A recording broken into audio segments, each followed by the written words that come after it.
mo ako pinatukan? Ba't mo ako tinawag na hippopotamus? Last year pa yun ah. Ano? Ngayon ko lang nalaman yung itsura nun eh. Nye! Cool, ba't ang pantak mo?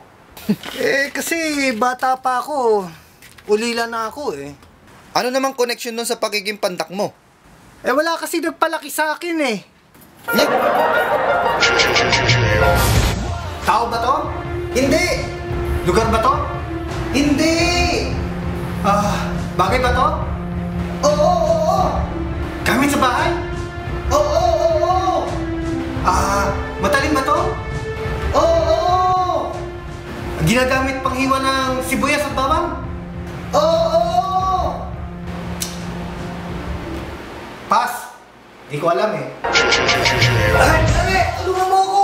Aray ko! Pare, ano nangyari sa'yo? Nakagat ako ng ahas! Saan? Dito! Saan dito? Dito sa barangay Tanong, tawag ka ng doktor, bilis! Teka, tawag ka ng doktor! Aray ko! Hello? Hello? Dok, ang kaibigan ko natuklan ng ahas! Ganun ba? Ang gawin mo, ganito. Biyakin mo siya para dumugo. Pagkatapos, sipsipin mo yung dugo para lumabas yung kamandag. Ganun ba, Dok? O sige, gagawin ko agad! Tapos kung ano man, tawagan mo ulit ako. Okay, bye. Aray ko! Anong sabi ng doktor? Pare, ang sabi ng doktor, mamamatay ka na raw! This is boat. Anak, this is not boat.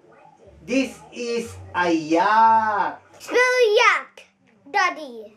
Spell yacht, anak? I think, anak this is boat. You're right, this is boat.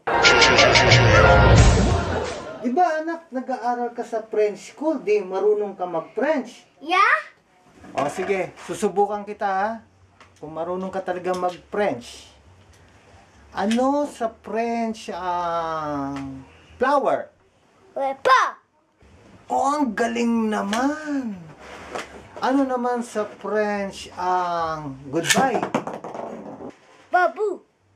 Ko, ang galing naman mag-French ng anak ko. Ano naman sa French ang back? Yikon. Ang galing ah! Ano naman sa French ang dumi sa katawan? Egg bag. Oh, ang galing naman! Ano sa French ang you? Aku.